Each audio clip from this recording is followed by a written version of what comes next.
서방님 어서 오시오. 내 뱃속에 얼어 죽은 네 새끼와 함께 3년을 기다렸소.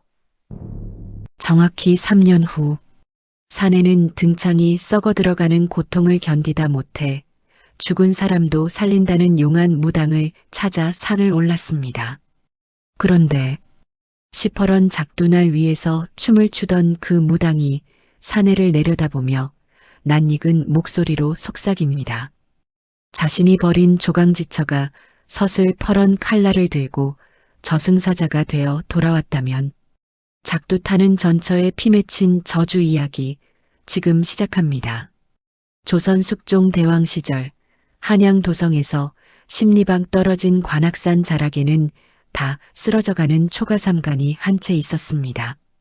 지붕은 썩어 구멍이 숭숭 뚫려 있었고 흙벽은 금이가 찬바람이 숭숭 들어오는 그 집. 그곳에는 찢어지게 가난한 선비 김진국과 그의 아내 연화가 살고 있었습니다. 때는 동짓달 기나긴 밤 살을 애는 듯한 엄동설한이었습니다. 방 안에는 기름이 없어 호롱불조차 켜지 못하고 달빛에 의지해 책을 읽는 선비의 기침 소리만이 간헐적으로 들려왔습니다. 쿨럭쿨럭. 아이고, 춥구나. 손이 얼어 책장이 넘겨지질 않는구나. 김진사는 덜덜 떨리는 손을 호호 불어가며 책장을 넘겼습니다. 글 공부를 하여 과거에 급제하는 것만이 이 지긋지긋한 가난을 벗어날 유일한 길이었기 때문입니다. 하지만 며칠째 끼니를 잊지 못해 백가죽이 등 가죽에 붙은 그에게는 글을 읽을 기력조차 남아있지 않았습니다. 그때 방문이 조용히 열리며 아내 연화가 들어왔습니다. 그녀의 손에는 김이 모락모락 나는 사기 그릇 하나가 들려 있었습니다. 서방님, 좀 쉬어가며 하셔요. 여기 숭늉이라도 좀 드시고 몸을 녹이세요. 연화가 내민 그릇에는 밥알은커녕 누룽지 찌꺼기 몇 개가 둥둥 떠 있는 맑은 물뿐이었습니다. 그것조차 아침에 이웃집에서 동냥해 온 누룽지를 끓이고 또 끓여 자신은 국물 한 모금 마시지 않고 남편에게 가져온 것이었습니다. 김진사는 아내의 손을 물끄러미 바라보았습니다. 한때는 곱디고 왔던 연화의 손은 겨울 냇가에서 얼음을 깨고 남의 집 빨래를 해주느라 붉게 트고 갈라져 마치 거북이 등껍질처럼 거칠어져 있었습니다. 손마디마다 피가 맺혀 굳은 살이 박인 그 손. 부인, 내가 면목이 없소. 사내 대장부가 되어 처자식 하나 건사하지 못하고 내 주제에 무슨 과거란 말이오. 차라리 지게를 지고 나무라도 팔면 입에 풀칠은 할 텐데. 김진사가 책을 덮으며 한탄했습니다. 자신의 무능함이 뼈에 사무치는 듯 했습니다. 하지만 연화는 거친 손으로 남편의 차가운 손을 꼭 감싸쥐었습니다. 서방님, 그런 약한 말씀 마셔요. 서방님은 글을 읽어 큰일을 하실 분입니다. 저는 괜찮습니다. 제 손이 부르트고 발이 얼어도 서방님이 급제하여 금이환영하시는 모습만 볼 수 있다면 저는 죽어도 여한이 없습니다. 연화의 목소리는 단호했습니다. 그녀에게 남편은 하늘이자 삶의 유일한 희망이었습니다. 하지만 현실은 냉혹했습니다. 과거 시험 날짜는 다가오는데 한양 과거장까지 갈 노잣돈은커녕 당장 북과 먹을 살 돈조차 없었습니다. 며칠을 고민하던 김진사는 결국 책보따리를 싸들고 주저앉아 통곡했습니다. 아이고, 내 팔자야. 그를 알면 무엇 하나 과거 볼종이 한 장 살 돈이 없는데 나는 글렀어. 이번 생은 글렀단 말이야. 남편의 절망적인 울음소리를 듣던 연화는 입술을 꽉 깨물었습니다. 그녀는 부엌으로 들어가 부뚜막 위에 놓인 깨진 거울 조각을 들여다보았습니다. 거울 속에는 굶주림의 야위였지만 여전히 수치 많고 탐스러운 검은 머리카락을 가진 여인이 서 있었습니다. 조선 여인에게 머리카락이란 목숨과도 같은 것. 부모에게 받은 신체발부라 하여 함부로 자를 수 없는 것이었지만 연화의 눈에는 망설임이 없었습니다. 그녀는 부엌 구석에서 녹슨 가위를 찾아들었습니다. 서걱서걱 차가운 가위날이 목덜미에 닿을 때마다 소름이 돋았지만 연화는 눈물을 삼키며 댕기머리를 싹둑 잘라냈습니다. 탐스럽게 흘러내리던 흑당 같은 머리카락이 툭 하고 바닥으로 떨어졌습니다. 다음 날 연화는 머리에 흰 수건을 쓰고 장터로 나갔습니다. 가채를 만드는 상인에게 자신의 잘린 머리카락을 내밀었습니다. 이걸 팔겠습니다. 값을 후하게 쳐주십시오.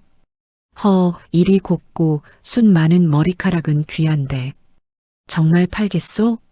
다시 기르려면 10년은 걸릴 텐데. 상관없습니다. 제 서방님 붓과 종이만 살 수 있다면 다 필요 없습니다. 연하는 머리카락을 판 돈으로 최고급 한지와 붓, 먹, 그리고 남편이 과거 길에 신고 갈 튼튼한 집신과 노잣돈을 마련했습니다. 그리고 그날 밤 진보다리를 남편 앞에 내려놓았습니다. 부부인, 이게 다 웬 돈이요? 설마 나쁜 짓이라도 한 것이요? 놀란 김진사가 묻자 연하는 쓰고 있던 수건을 천천히 벗었습니다. 풍성했던 머리카락은 온데간데 없고 흉하게 잘려나간 짧은 단발머리만이 드러났습니다. 여인의 자존심이자 아름다움의 상징을 잃어버린 그 모습. 부부인, 머리가 이게 어찌 된 일이오? 김진사는 연하의 짧은 머리를 부여잡고 오열했습니다. 자신을 위해 여인의 생명과도 같은 머리카락을 팔아버린 아내.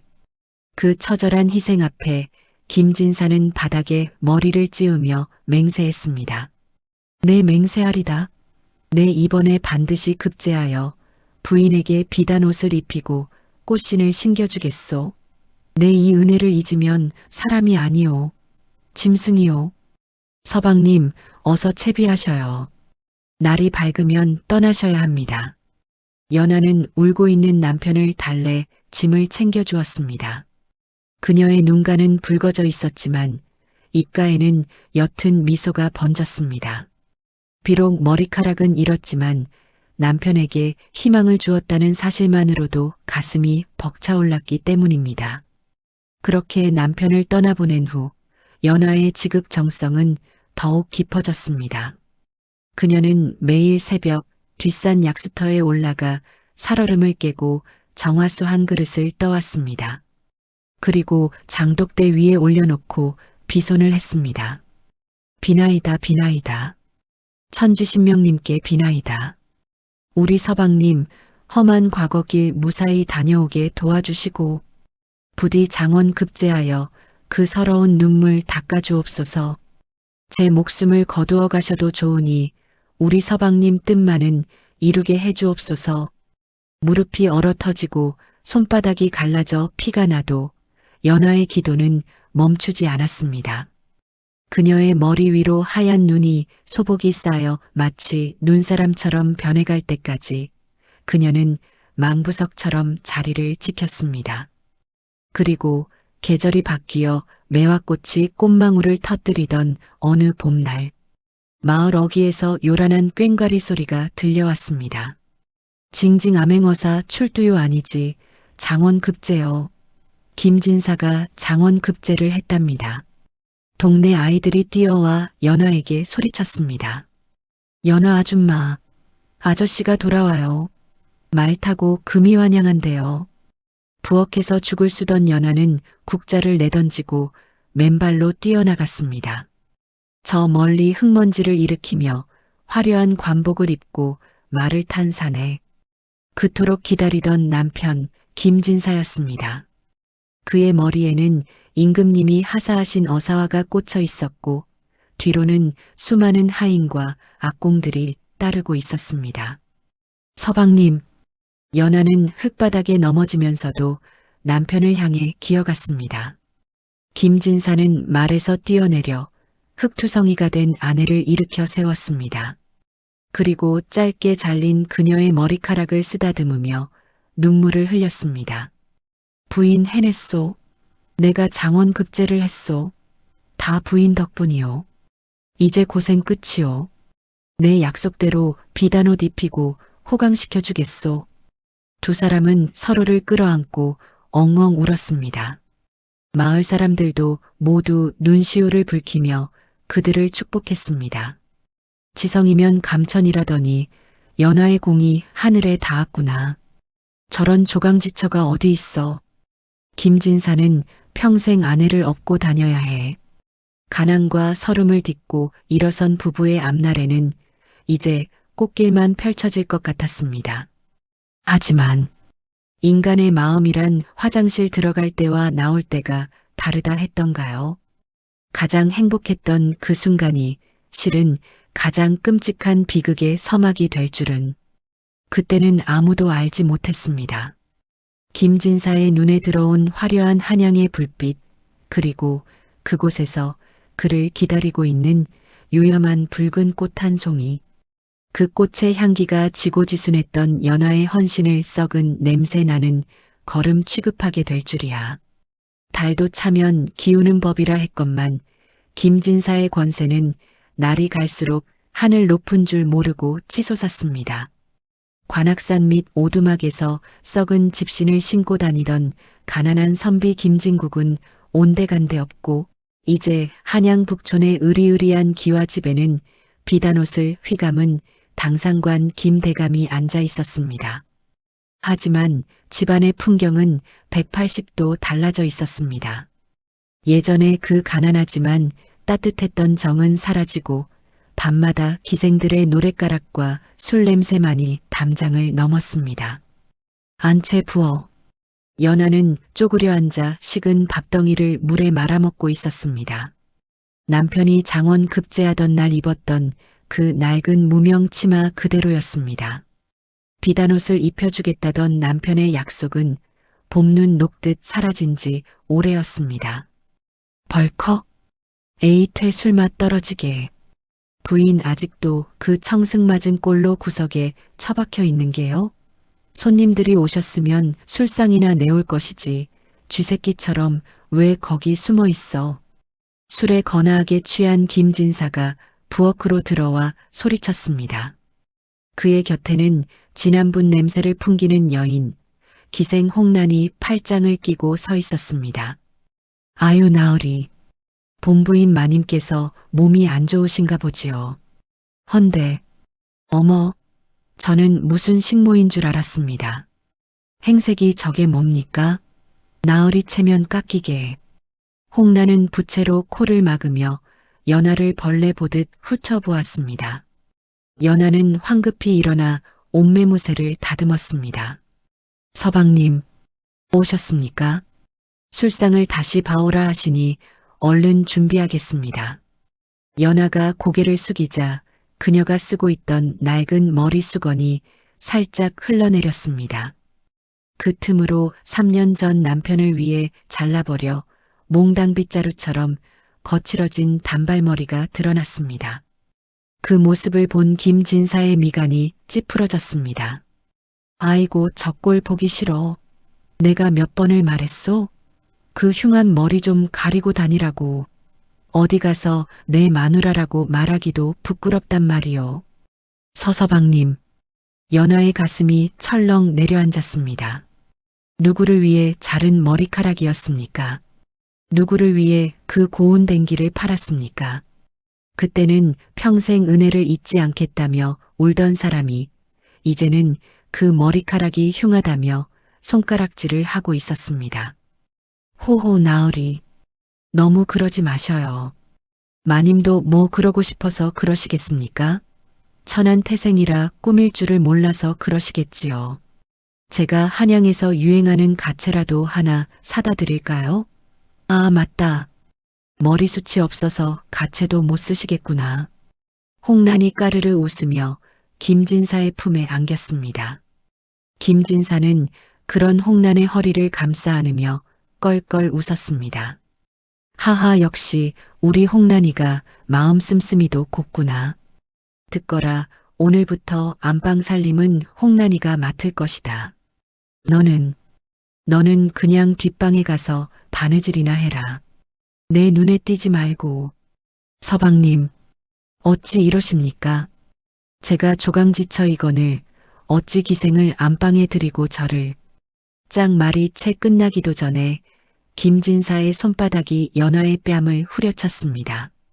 연화는 힘없이 부엌 바닥으로 나뒹굴었습니다. 입안에서 비릿한 피 맛이 느껴졌습니다. 어디서 감히 사내하는 일에 토를 달아. 아이 하나 못 낳는 칠거지약을 저지르고도 내 집에서 밥 빌어먹는 걸 다행으로 알 것이지. 썩 꺼져라. 쾅. 김진사와 홍란은 연화를 내버려두고 사랑채로 사라졌습니다. 다시 들려오는 웃음소리와 가야금 소리.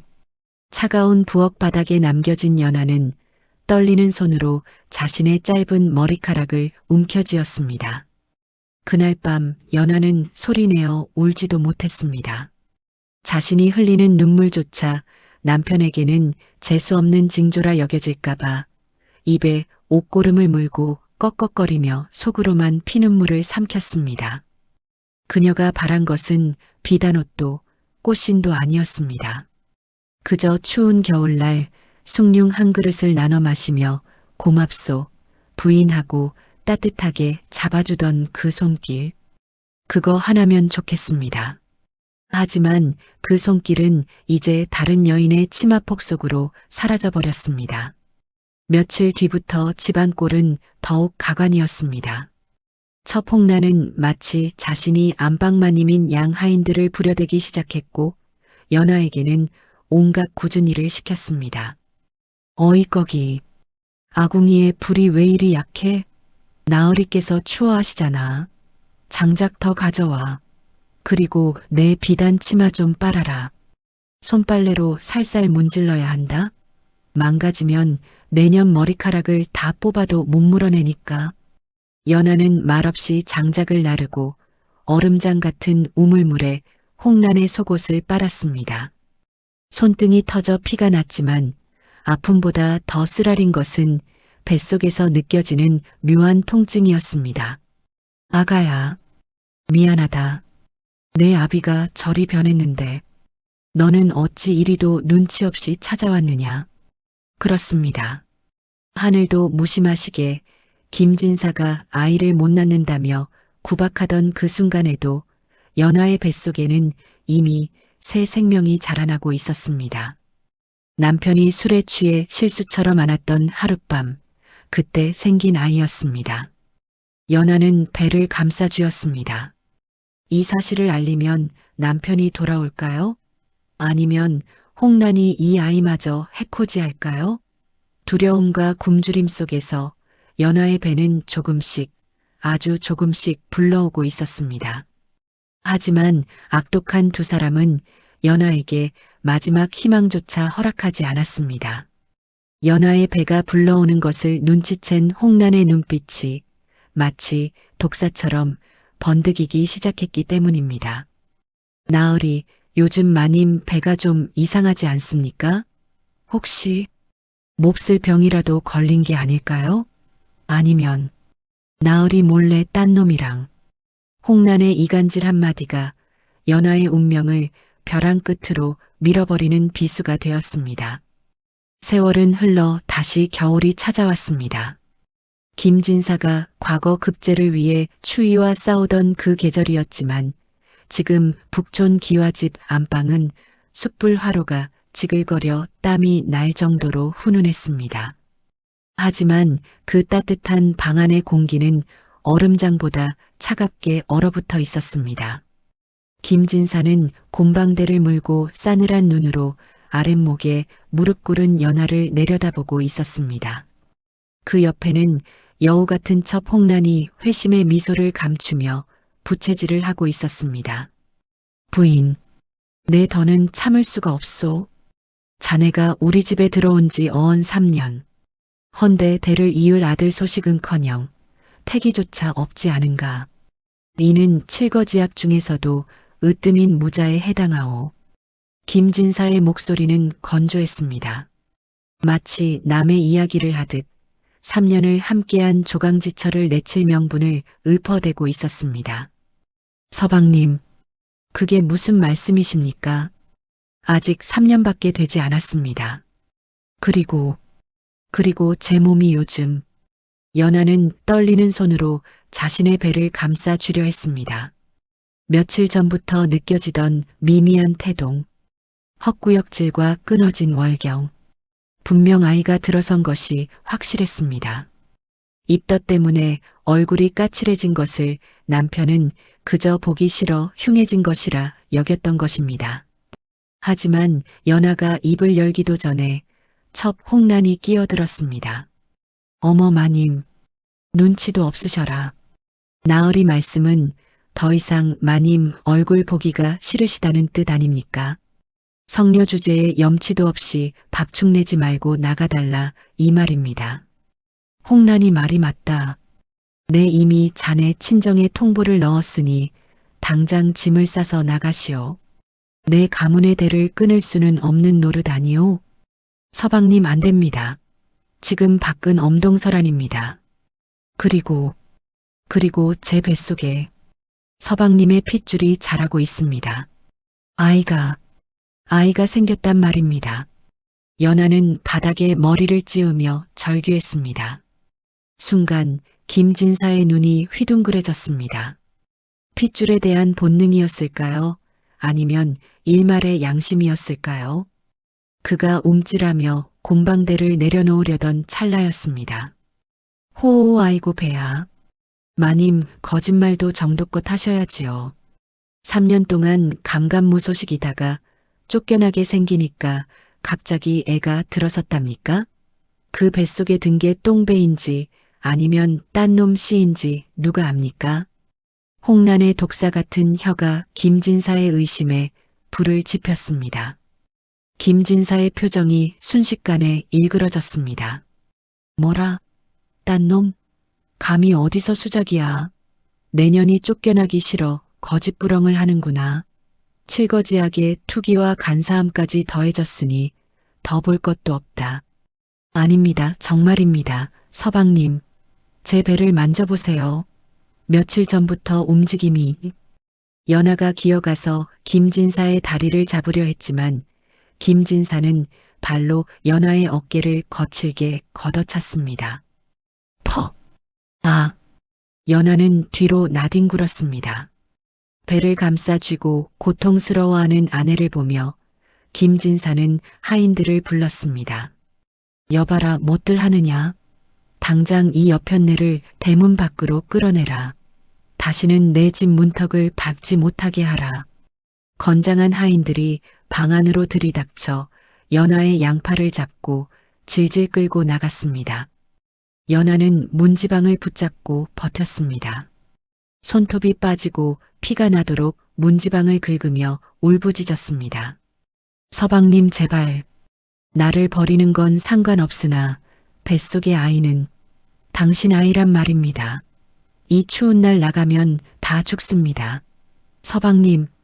하지만 김진사는 방문을 닫아버리고 돌아앉았습니다. 방 안에서는 홍란의 교태 섞인 웃음소리가 들려왔습니다. 나으리 잘하셨어요. 알터니가 빠진 것 같네요. 제가 아들 셋은 낳아드릴 테니 걱정 마세요. 우르릉, 쾅, 마당으로 끌려 나온 연하. 신발도 신지 못한 버선발이었습니다. 3년 전 남편을 위해 머리카락을 팔아샀던 그 가죽씨는 신발장에 고이 모셔두고 정작 자신은 다 달아빠진 버선 차림으로 눈밭에 내동댕이 쳐졌습니다. 마님, 아니 이보쇼. 우리도 시키니까 하는 거니 원망 마슈. 얼른 가쇼. 하인들은 연하를 대문 밖으로 밀어내고 육중한 솥을 대문을 닫아버렸습니다. 쿵, 덜컹덜컹. 한양의 밤거리는 칠흑 같은 어둠과 살을 애는 추위뿐이었습니다. 연하는 닫힌 대문을 두드리고 또 두드렸습니다. 서방님, 문 좀 열어주세요. 아가야, 우리 아가 어떡해. 흑흑. 하지만 대문 안에서는 아무런 대답도 없었습니다. 담장 너머로 흘러나오는 따뜻한 불빛과 웃음소리가 연아의 가슴을 난도질했습니다. 연아는 얼어붙은 대문 앞에 주저앉아 자신의 배를 쓰다듬었습니다. 3년 전 남편을 급제시키기 위해 매일 새벽 정화수를 떠놓고 빌었던 그 손으로 이제는 뱃속의 아이를 지키기 위해 배를 감싸 안았습니다. 아가야, 춥지? 미안해. 어미가 못나서 아비한테 버림받고 미안해. 입고 있는 혹겹 저고리는 매서운 칼바람을 막기엔 역부족이었습니다. 체온이 급격히 떨어지며 연아의 의식이 흐릿해지기 시작했습니다. 하지만 그녀는 쓰러질 수 없었습니다. 여기서 쓰러지면 뱃속의 아이까지 죽는다는 생각에 연아는 이를 악물고 일어섰습니다. 가야 해. 어디라도 가서 몸을 녹여야 해. 살려야 해. 피 맺힌 버선발로 눈길을 걷기 시작하는 연아. 그녀가 걸음마다 남기는 붉은 핏자국 위로 무심한 눈송이가 소복이 쌓여 흔적조차 지워버리고 있었습니다. 그녀가 향한 곳은 사람이 사는 마을이 아니었습니다. 본능적으로 귀신들이 운다는 험한 산, 관악산 쪽으로 발걸음이 옮겨지고 있었습니다. 산 사람이 받아주지 않는 그녀를 산속의 신령들은 받아줄 것이라 믿었기 때문일까요? 아니면 죽어서라도 복수하겠다는 지독한 한이 그녀를 그곳으로 이끈 것일까요? 휘잉 뽀드득 털썩 뽀드득. 한양 도성에서 쫓겨난 연하는 홀린 듯 관악산 깊은 골짜기로 기어들어가고 있었습니다. 무릎까지 차오르는 눈구덩이는 마치 저승사자의 손길처럼 연하의 발목을 잡아 끌었고 사르르는 칼바람은 혹겹 저고리 사이를 파고들어 살점을 도려내는 듯 했습니다. 이미 연하의 발은 동상에 걸려 감각이 없어진 지 오래였습니다. 하지만 그녀는 멈출 수가 없었습니다. 멈추는 순간 뱃속의 아이가 얼어 죽을 것만 같았기 때문입니다. 아가야, 조금만 참아. 어미가 불을 찾아줄게. 따뜻한 곳을 찾아줄게. 연하는 헛소리를 중얼거리며 짐승처럼 네 발로 눈길을 기었습니다. 그녀의 눈앞에 희미하게 동굴 하나가 보였습니다. 짐승들이나 드나들 법한 작은 바위굴이었습니다. 연하는 살기 위해 그곳으로 몸을 던졌습니다. 털썩 하하. 동굴 안은 바깥바람은 막아주었지만 냉기는 여전했습니다. 연하는 웅크리고 앉아 자신의 배를 문질렀습니다. 그런데 그때였습니다. 아!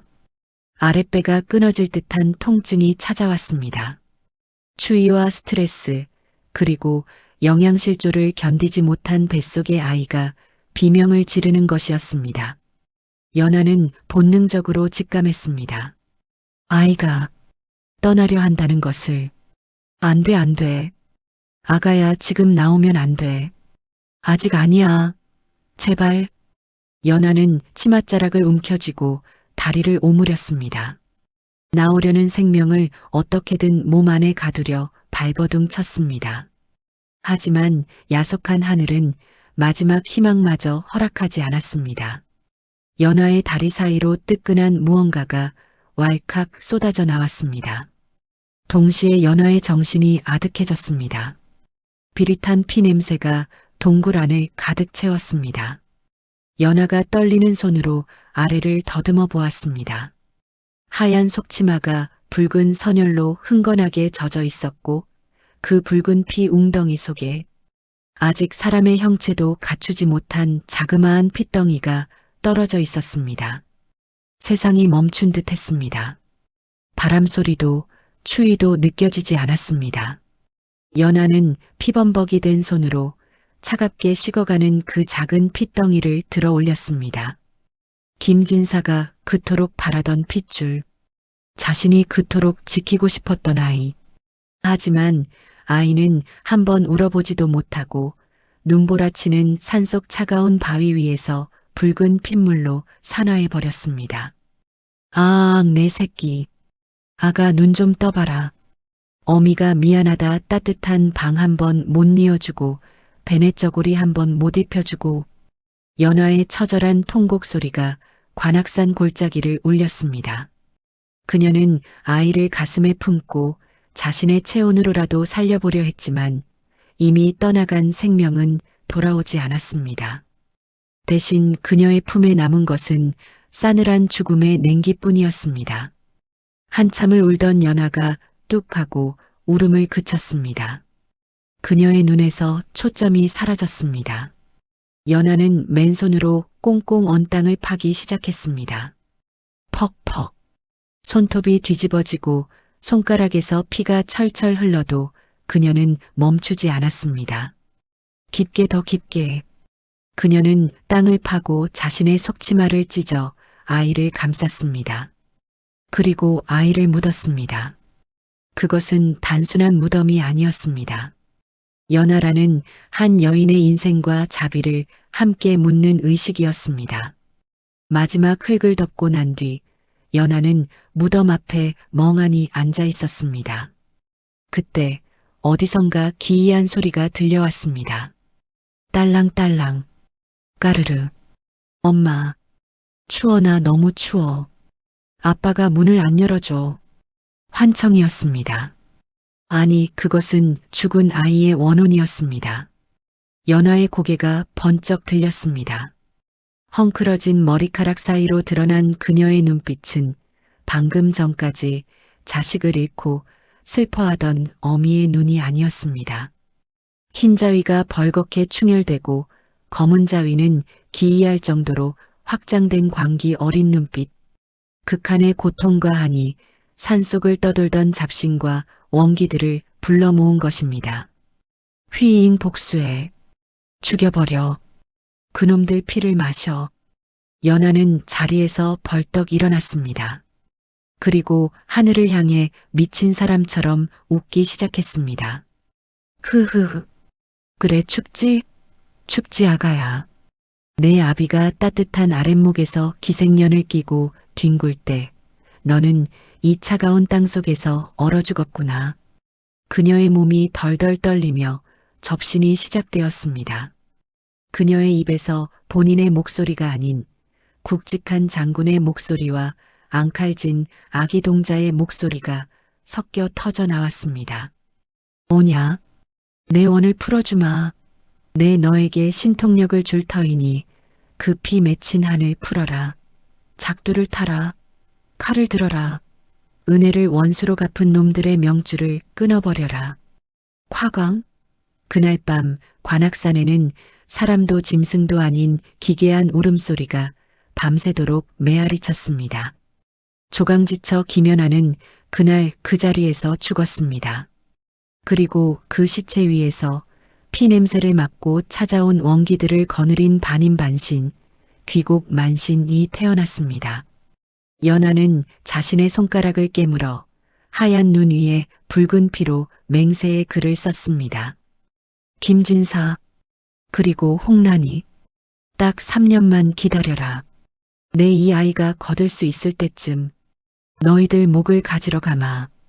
눈보라치는 산꼭대기, 피 묻은 입술로 붉게 웃고 있는 연하의 뒤로 검은 그림자가 일렁거리고 있었습니다.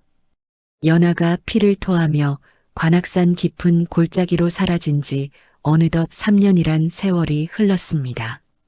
계절은 바뀌어지는 듯한 무더위가 기승을 부리는 한여름. 한양 북촌 김진사의 99칸 기와집은 겉보기에 그 어느 때보다 화려하고 웅장했습니다. 대문에는 금칠을 했고 곳간에는 각 지방에서 올라온 진상미가 가득했습니다. 하지만 그 화려한 집안에서는 시체 썩는 냄새가 진동하고 있었습니다. 으악, 마님, 또 썩었습니다. 어제 새로 들여온 쌀이 모조리 썩어버렸습니다. 뭐라? 그게 무슨 소리냐? 어제 도정한 햅쌀이라 하지 않았느냐? 안방마님 행세를 하던 홍란이 비명을 지르며 곳간으로 달려갔습니다. 작곡간 문을 열자 시커먼 날파리떼가 윙하고 얼굴을 덮쳤습니다. 홍란이 기겁하며 들여다본 쌀도. 하얗던 쌀알들은 온데간데였고 도간에는 검붉은 핏물 같은 액체가 찰랑거리고 있었으며 그 위로 하얀 구더기들이 들끓고 있었습니다. 아, 이게 뭐야? 누가 독을 풀었느냐? 어떤 놈이야? 궤변은 쌀독뿐만이 아니었습니다. 멀쩡하던 소와 돼지들이 밤새 피를 토하고 죽어나갔고 우물물은 핏빛으로 변해 아무도 마실 수가 없었습니다. 하지만 가장 끔찍한 저주는 집안의 주인인 김진사의 몸에 나타났습니다. 끙끙, 사랑채 안방. 김진사는 엎드린 채 식은땀을 흘리며 앓고 있었습니다. 그의 등에는 원인 모를 거대한 등창이 생겨 살이 썩어 들어가고 있었습니다. 용하다는 의원들이 와서 침을 놓고 약을 발랐지만 상처는 아물기는커녕 점점 더 커져만 갔습니다. 기이하도다. 이것은 일반적인 종기가 아닙니다. 마치 누군가가 대감의 등을 쇠고챙이로 후벼 파는 듯한 형상입니다. 제 의술로는 도저히 손을 쓸 수가 없습니다. 의원은 고개를 절레절레 흔들며 도망치듯 나갔습니다. 김진사는 고통 속에 몸부림쳤습니다. 아이고 나 죽네. 등짝이 불에 타는 것 같아. 누가 내 등에 불을 질러. 으악. 그런데 더 무서운 것은 육체의 고통이 아니었습니다. 밤이 되면 들려오는 소리. 3년 전 그 눈보라 치던 밤에 들었던 그 소리가 김진사의 귓가를 맴돌기 시작한 것입니다. 휘잉, 쿵쿵. 누구냐? 밖에 누구냐? 아빠, 문 열어줘. 추워 나 너무 추워. 저 소리. 여봐라. 대문 밖에 누가 있는지 봐라. 당장 내쫓아라. 하인들이 횃불을 들고 대문 밖을 확인했지만 밖에는 아무도 없었습니다. 오직 텅 빈 골목길에 회오리 바람만이 흙먼지를 일으키며 돌고 있을 뿐이었습니다. 김진사의 공포는 극에 달했습니다. 그는 밤마다 이불을 뒤집어 쓰고 벌벌 떨었습니다. 그때 홍란이 구판을 벌여야 한다며 호들갑을 떨며 들어왔습니다. 나으리 이대로는 안 되겠습니다. 집안에 흉한 귀신이 든 게 틀림없습니다. 제가 수소문해 보니 저기 관악산 꼭대기에 아주 용한 무당이 있다고 합니다. 무당? 내가 명색이 사대부인데 어찌 미신을 믿는단 말이냐? 지금 체면 따질 때입니까? 나으리 등짝이 썩어 문드러지고 집안 꼴이 이 지경인데 그 무당이 죽은 사람도 살려내고 귀신을 호령하는 귀공만신이라 합니다. 산 사람 소원도 족집게처럼 들어준다 하니 지푸라기라도 잡는 심정으로 가보셔야지요. 귀공만신, 귀신 골짜기의 무당. 김진사는 그 이름에서 알 수 없는 한기를 느꼈지만 매일 밤 들려오는 아기 울음소리와 등창의 고통을 견딜 수 없어 결국 고개를 끄덕였습니다. 다음 날 새벽, 김진사와 홍란은 쌀과 비단을 바리바리 싣고 관악산을 향해 출발했습니다. 그곳이 3년 전 자신이 만삭의 아내를 내쫓아 죽게 만든 바로 그 산이라는 사실은 까맣게 잊은 채 말입니다. 아니, 애써 기억에서 지워버린 채 오직 자신의 병을 고치겠다는 탐욕 하나로 산을 올랐습니다. 산길은 험했습니다. 한여름인데도 산 입구에 들어서자 서늘한 냉기가 감돌았습니다. 나무들은 마치 귀신이 머리를 푼 듯 기괴하게 얽혀 있었고 까마귀 떼가 김진사의 머리 위를 빙빙 돌며 불길하게 울어댔습니다. 까악. 춥다. 왜 이리 으스스한 게냐? 홍란아, 정말 이 산에 그 용한 무당이 사는 게 맞느냐? 그렇다니까요. 조금만 더 올라가면 됩니다. 저기 보십시오. 저기 깃발이 보입니다. 홍란이 가리킨 곳. 안개가 자욱한 산 중턱, 깎아지른 듯한 절벽 위에 오색 깃발이 펄럭이고 있었습니다. 그리고 그곳에서 둔탁하면서도 심장을 조여오는 징소리가 들려오기 시작했습니다. 지잉지잉. 제 발로 호랑이 굴로, 아니 저승사자의 아가리 속으로 들어가는 줄도 모르고 김진사 부부는 걸음을 재촉했습니다. 안개 너머에서 시퍼런 작두나를 갈며 그들을 기다리고 있는 여인의 눈빛이 얼마나 붉게 타오르고 있는지는 꿈에도 모른 채 말입니다. 한치 앞도 분간할 수 없는 짙은 안개가 관악산 허리를 뱀처럼 감싸고 도는 아침이었습니다. 김진사와 홍나는 땀으로 목욕을 한 채 네 발로 기다시피 산을 오르고 있었습니다. 평소라면 가마가 아니면 움직이지도 않던 양반네들이었지만 등창이 썩어 들어가는 고통과 밤마다 들리는 악기 울음소리의 공포가 그들을 험한 산꼭대기로 몰아붙였습니다. 나으리 저기입니다. 저기 깃발이 보입니다.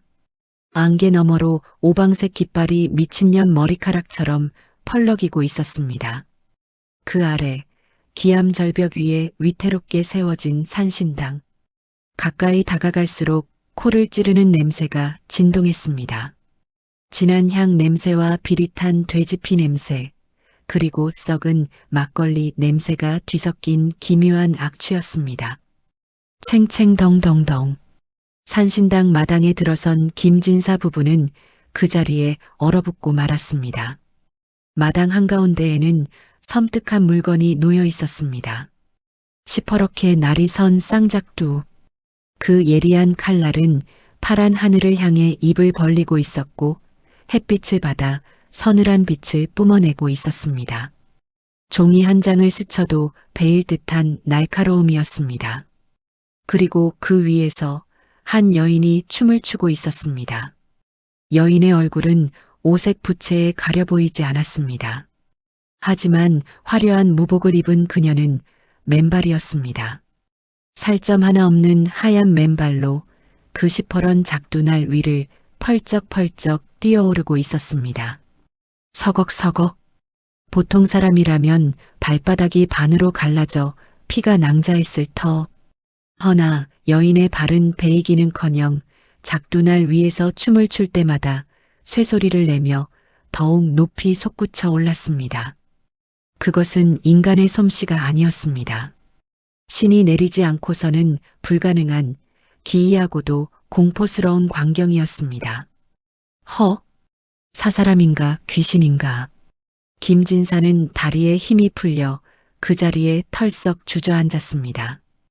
홍란 역시 홍당무처럼 얼굴이 하얗게 질려 김진사의 옷자락을 붙잡고 숨었습니다. 그때 북소리가 뚝 그쳤습니다. 작두 위에서 미친 듯이 춤을 추던 여인이 허공에 멈춘 듯 딱 멈춰 섰습니다. 정막. 숨막히는 고요가 산신당을 덮쳤습니다. 작두 위에 선 여인이 천천히 고개를 돌려 바닥에 엎드린 김진사 쪽을 내려다보았습니다. 부채 너머로 보이는 그녀의 눈빛, 붉게 충혈된 그 눈동자가 김진사를 뚫어지게 응시했습니다. 어디서 썩은 내가 난다 했더니 더러운 것들이 제 발로 기어들어왔구나. 천둥 같은 호통 소리에 김진사는 혼비백산하여 머리를 땅에 쳐박았습니다. 아이고, 대신 할머니 살려주십시오. 제가 죽을 병에 걸렸습니다. 제발 살려만 주시면 시키는 대로 다 하겠습니다. 금은 보아도 다 드리겠습니다. 맞습니다. 저희는 돈이 많습니다. 제발 저 귀신 소리 좀 안 들리게 해주세요. 두 사람은 땅바닥에 이마를 짓지으며 빌었습니다. 작두 위에 선 무당이 기가 차다는 듯 코웃음을 쳤습니다. 금은 보아? 돈으로 명주를 사러 왔느냐? 예, 얼마면 되겠습니까? 제발 이 등짝만 낫게 해주시면. 내 놈 등짝에 붙은 게 그냥 종기인 줄 아느냐? 원한 맺혀 죽은 핏덩이가 내 살점을 파먹고 있는 것이다. 내 놈이 죽인 그 핏줄이 내 등가죽을 뚫고 나오려 한단 말이다. 허? 김진사는 숨을 멈췄습니다. 자신이 죽인 핏줄이라니. 3년 전 내쫓은 아내와 뱃속의 아이가 떠올랐지만 그는 애써 부정하며 고개를 저었습니다. 오해십니다. 저는 사람을 죽인 적이 없습니다. 억울합니다. 억울해? 내 놈이 억울해? 작두 위에서 서늘한 냉소가 흘러나왔습니다. 무당은 천천히 작두에서 내려왔습니다. 사뿐. 그녀의 맨발이 흙바닥에 닿는 순간 주변의 공기가 쇳덩이처럼 무겁게 가라앉았습니다. 무당은 김진사의 코앞까지 다가와 쪼그려 앉았습니다. 그리고 얼굴을 가리고 있던 화려한 부채를 천천히, 아주 천천히 내렸습니다. 부채가 내려가고 드러난 얼굴, 짙은 화장에 눈가에는 붉은 줄이 그어져 있었지만 김진사는 그 얼굴을 모를 수가 없었습니다. 3년 동안 한 이불을 덮고 잤던 여인, 가난한 시절 숭늉을 나눠 마시며 웃어주던 여인, 그리고 자신의 손에 의해 엄동설한 눈밭으로 내쳐졌던 조강지처 연하였습니다. 하지만 지금 눈앞에 있는 여인은 순박했던 연하가 아니었습니다.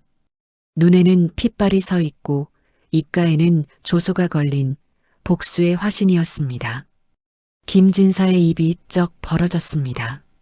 심장이 멎는 것 같았습니다. 부부인? 자네가 어찌 여기? 마마님? 홍란 역시 비명을 지르며 뒤로 나자빠졌습니다. 죽은 줄 알았던, 아니 죽었어야 마땅한 전처가 시퍼런 작두를 타고 자신들을 내려다보고 있었으니까요. 연하는 김진사의 턱을 부채 끝으로 탁 쳐올리며 싸늘하게 속삭였습니다. 그 목소리는 장군의 목소리도 신령님의 목소리도 아니었습니다. 3년 전 대문 밖에서 울부짖던 연하에 한 맺힌 그 목소리였습니다. 어서 오시오, 서방님. 네. 3년을 하루같이 기다렸소.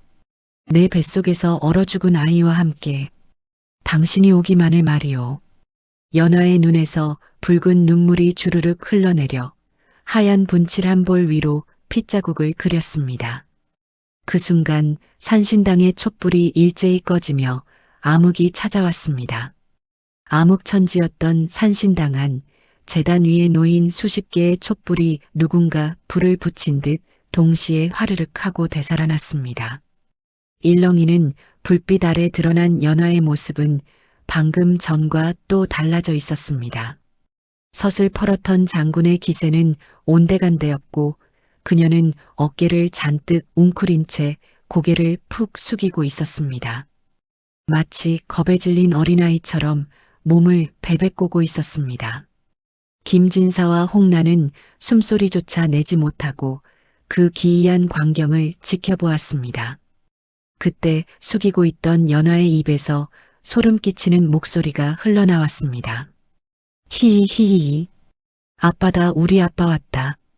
그것은 성인 여자의 목소리가 아니었습니다. 혀 짧은 어린아이의 그러나 지독한 원망이 서려 있는 싸늘한 목소리였습니다. 연하가 천천히 고개를 들었습니다. 그녀의 눈동자는 초점 없이 허공을 응시하며 해맑게 웃고 있었습니다. 너는 누구냐? 내 마누라 연하가. 아니지 않느냐? 아빠, 나 몰라. 나야. 아빠가 3년 전에 내쫓았잖아.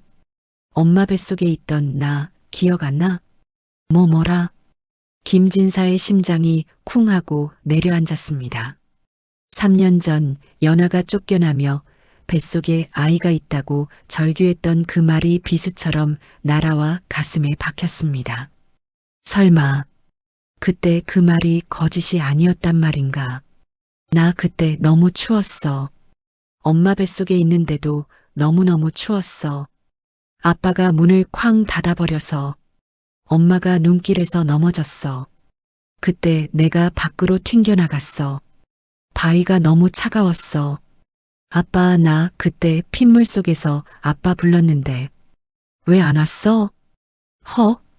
아빠는 따뜻한 방에서 저 아줌마랑 잤지?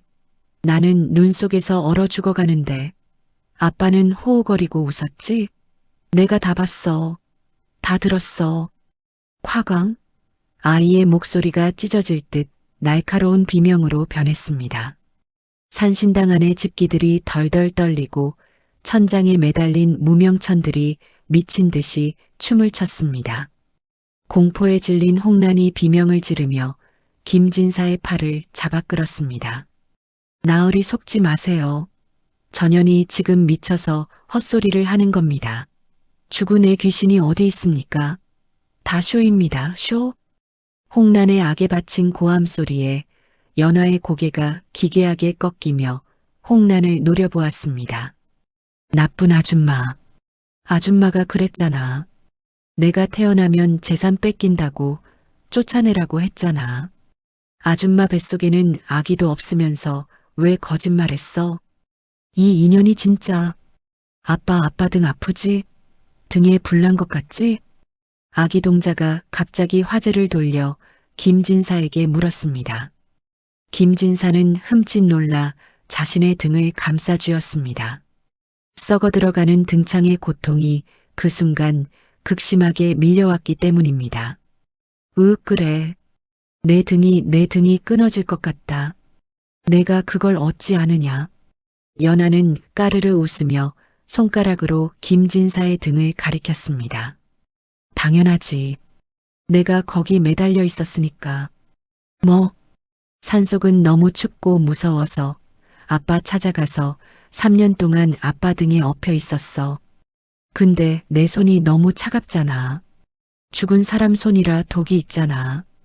그래서 내가 아빠 등 잡은 자리마다 살이 썩은 거야.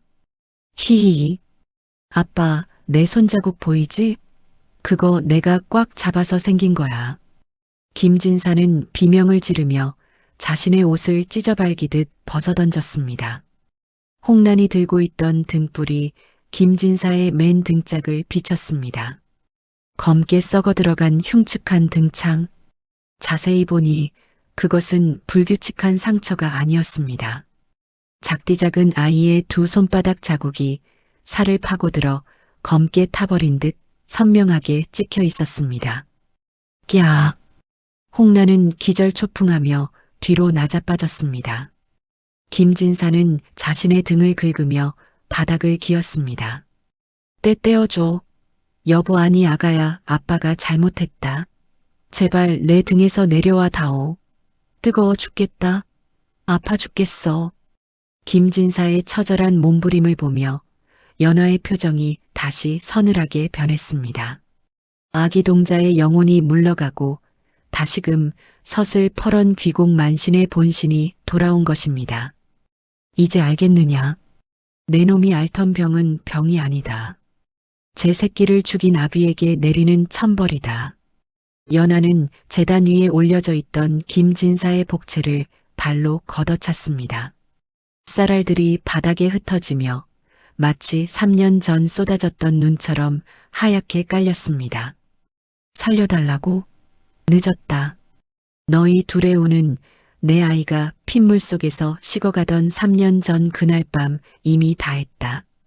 연하는 품에서 누런 부적 한 장을 꺼냈습니다. 김진사와 홍란의 사주팔자가 적힌 부적이었습니다. 그녀는 촛불에 부적을 가져다 댔습니다. 가거라. 가서 내 놈들이 쌓아 올린 그 부귀영화가 어떻게 재가 되어 사라지는지 똑똑히 지켜보거라. 화르륵. 부적이 순식간에 검은재로 변해 공중으로 흩어졌습니다. 동시에 산 아래 마을 쪽에서 시뻘건 불기둥이 치솟아 오르는 것이 보였습니다. 바로 한양 북촌 김진사의 99칸 기와집이 있는 방향이었습니다. 김진사와 홍란이 혼비백산하여 산을 내려왔을 때 한양 북촌 하늘은 이미 시뻘건 불기둥으로 뒤덮여 있었습니다. 그들이 자랑하던 99칸 대저택, 남의 눈에 피눈물을 내고 쌓아 올린 그 화려한 기와집이 마치 연하가 태워버린 부적처럼 검은재로 변해가고 있었습니다. 아, 안 돼. 내 집 내 돈 불 거라. 여봐라, 불 끄란 말이다. 김진사는 불길 속으로 뛰어들려 했지만 뜨거운 열기에 밀려 나뒹굴었습니다. 집안의 하인들은 이미 도망친 뒤였고 곳간에 쌓여있던 비단과 곡식들은 매캐한 연기가 되어 허공으로 흩어졌습니다. 쯧쯧 천벌을 받은 게야. 조강지처를 내쫓더니 꼴 좋게 됐구먼. 도깨비 불이라더군. 하늘에서 시퍼런 불덩이가 떨어졌대. 사람들의 수군거림이 비수가 되어 꽂혔습니다. 그때 멍하니 불타는 집을 바라보던 홍란의 눈빛이 매섭게 변했습니다. 그녀는 품속에 숨겨두었던 패물함을 꽉 움켜쥐었습니다. 집이 다 타버린 마당에 병들고 가진 것 없는 늙은이를 모실 이유가 없어진 것입니다. 에이 재수 없어. 내가 이런 꼴 보려고 영감택 뒤를 닦아준 줄 알아? 홍란은 침을 퇴뱉더니 뒤도 돌아보지 않고 어둠 속으로 도망쳤습니다. 홍란아, 어디 가느냐? 나를 두고 어딜 가? 김진사가 기어가며 홍란의 치맛자락을 잡으려 했지만 홍란은 김진사의 손을 발로 짓밟아 버렸습니다. 이거 나 썩은 냄새 나는 손으로 어딜 만져. 당신은 이제 거지야. 등창 썩은 냄새가 진동하는 거렁뱅이라고. 뭐라? 홍란은 밤안개 속으로 사라졌습니다. 불타는 집 앞에는 등창이 터져 피고름을 흘리는 김진사만이 덩그러니 남겨졌습니다. 모든 것이 연화의 말대로 되었습니다. 부귀영화도 젊은 첩도 건강도 신기루처럼 사라져버린 것입니다. 휘잉, 딸랑딸랑. 계절은 다시 돌고 돌아 연하가 쫓겨났던 그 혹독한 겨울이 찾아왔습니다. 한양 운종가 장터. 사람들이 지나다니는 길바닥에 멍석을 뒤집어 쓴 흉측한 몰골의 거지가 웅크리고 있었습니다. 등이 굽어 땅에 코가 닿을 듯한 노인. 그의 등에서는 썩은 냄새가 진동하여 파리떼가 들끓었고 지나가는 사람들은 코를 막으며 그를 피해갔습니다. 바로 한때 위세를 떨치던 김진사였습니다. 얼레리 꼴레리 등창 난 거지 할배 냄새나 저리가. 동네 아이들이 돌멩이를 던졌습니다. 김진사는 돌을 맞으면서도 허허거리며 웃었습니다. 그의 정신은 이미 온전치 못했습니다. 해해 춥다. 문 좀 열어다오. 우리 마누라가 밥 해놨을 텐데. 숭늉 따뜻한 숭늉. 그는 3년 전 자신이 내쫓았던 아내가 끓여주던 숭늉을 찾고 있었습니다. 그때 눈보라 속에서 아이를 업은 한 여인이 지나갔습니다. 김진사의 눈이 번쩍 뜨였습니다. 여보 연화야, 내 아들 거기 있었구나.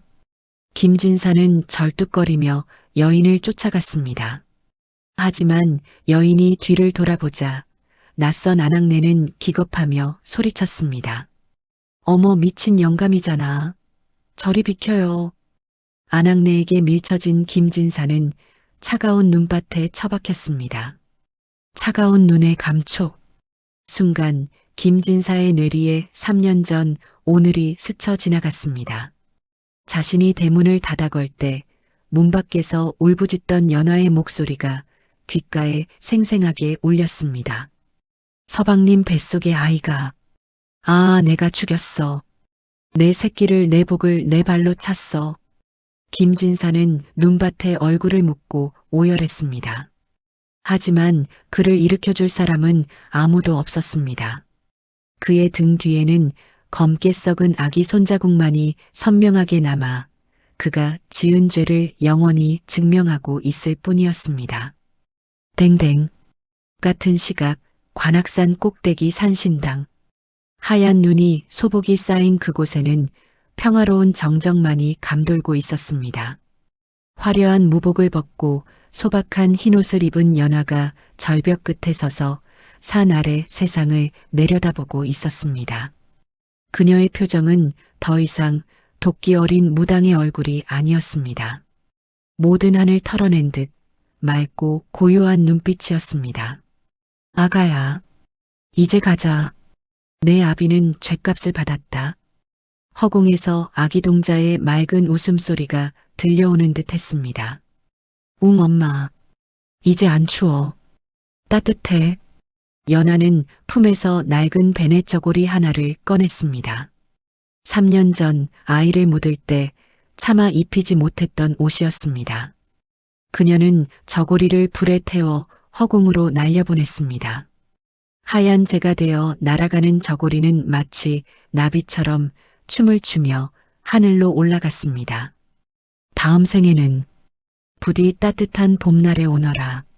그때는 이 어미가 꽃신 신고 마중 나가마. 연아가 합장을 하고 눈을 감자 산바람이 불어와 그녀의 흰 옷자락을 휘감았습니다. 그 모습이 마치 한 마리 학이 되어 승천하는 듯 했습니다. 인과응보, 뿌린 대로 거두는 법이라 했습니다. 지금 여러분의 곁에 있는 사람은 전생에 수천 번의 인연이 닿아 만난 귀한 사람일지도 모릅니다. 그 손을 놓지 마십시오. 따뜻한 숭늉 한 그릇의 고마움을 잊지 마십시오. 복은 멀리 있는 것이 아니라 바로 당신의 옆사람, 그 사람의 마음속에 있으니까요. 세월은 유수와 같이 흘러 강산이 한 번 변한다는 10년의 세월이 지났습니다. 어느 유난히 눈이 많이 내리던 동짓달 새벽, 한양 운종가 뒷골목, 사람들이 버린 쓰레기 더미 옆에서 한 거지 노인이 꽁꽁 언 시체로 발견되었습니다. 등이 굽고 흉측한 몰골의 노인. 그는 얇은 거적대기 하나 걸치지 못한 채 마치 새우처럼 잔뜩 웅크린 자세로 딱딱하게 굳어 있었습니다. 사람들이 시신을 수습하려 몸을 뒤집자 구경꾼들은 경악을 금치 못했습니다. 아이고 맙소사, 이 노인네 등 좀 보게. 이게 뭐야? 사람 손자국 아니야?